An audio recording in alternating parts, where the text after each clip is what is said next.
हमारे इंडस्ट्री को मतलब 100 साल हो गए हिंदी फिल्म इंडस्ट्री को, और आप भी कई सालों से इस इंडस्ट्री में काम कर रहे हैं। इतना भी बूढ़ा नहीं हूँ। नहीं, आपका नहीं, हिंदी सिनेमा का। ठीक है, और आप भी कई सालों से हैं मतलब इस इंडस्ट्री में। इस तरह के सब्जेक्ट्स क्यों नहीं 20 साल पहले 30 साल पहले सोचे जाते थे? क्या कोई मतलब प्रेशर था इंडस्ट्री पे कि मतलब ऐसे सब्जेक्ट्स पे हमें फिल्म नहीं बनानी है? क्या रीज़न था? हिस्ट्री को ही तकलीफ थी। कॉलेजेस में, स्कूल में भी कभी नहीं पढ़ाया गया।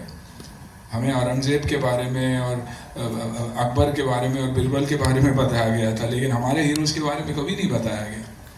तो आई थिंक अब वक्त है बताने का, उन कहानियों को फिर से दोहराने का।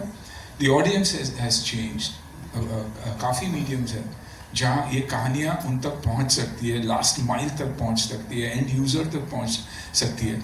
तो आई थिंक वो बहुत ही इम्पोर्टेंट बात है। और मेरा मानना ये भी है कि हम वो भूल चुके हैं कि एक ऑडियंस होती है जो फिल्म में देखना चाहती है, they are responsible for the success और the failure of a film. हम फाइनेंशियल टेबल पे जब सक्सेस हो जाती है फिल्म, हम समझ लेते हैं कि it's a successful script, but no, unfortunately 5, 2, 3, 4 साल से हम ये देखते आ रहे हैं।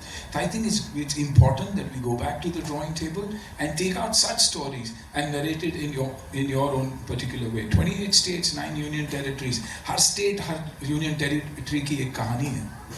तो अगर उन इलाकों में से कोई ना कोई आके, जैसे कनू भाई, he came up and he said, I want to tell the story of Gujarat. Maybe I would not know as much. I would want to talk about a story from Karnataka. तो वैसे ही अगर actors, directors, producer निकलेंगे तो अच्छी कहानियाँ बनेगी। और जो हम हमेशा कंपेयर करते हैं, नहीं यार उनके कंपैरिजन में हमारी फिल्म में कुछ नहीं है, वो जो डर हमारे अंदर बैठा है कि और कोई भगवान है और हम नहीं, आई थिंक वो निकालना बहुत ज़रूरी है। We got to start believing in ourself and executing the films that make sense and not necessary financial sense only.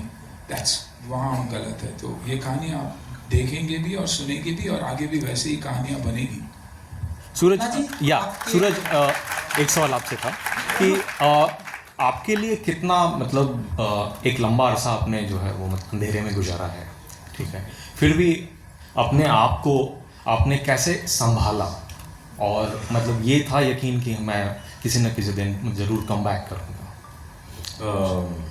देखो, दिल साफ है मेरा, and the people who know me, they know that I have a clean heart, and I have a very good support system. My mother, my sister, so they always kept me motivated. I always took care of my health. That's the first thing I did, always took care of my health. And people think I go to the gym because I want a good physique or whatever. No, it's for the mind, you know. I always took care of my body because I wanted my brain to be strong. So I've been strong, and there's still a long way to go. अभी इतना झेल लिया तो बाकी झेल लेंगे। या आकांक्षा, एक सवाल बस आपसे कि मतलब इस रोल के लिए क्या यार सामने है, देवसेना को भी आपने किया फॉलो, या कोई ऐसा रोल भी था जिसको आप मतलब देख रही थी कि इस तरह से मुझे मतलब करना है स्क्रीन पे?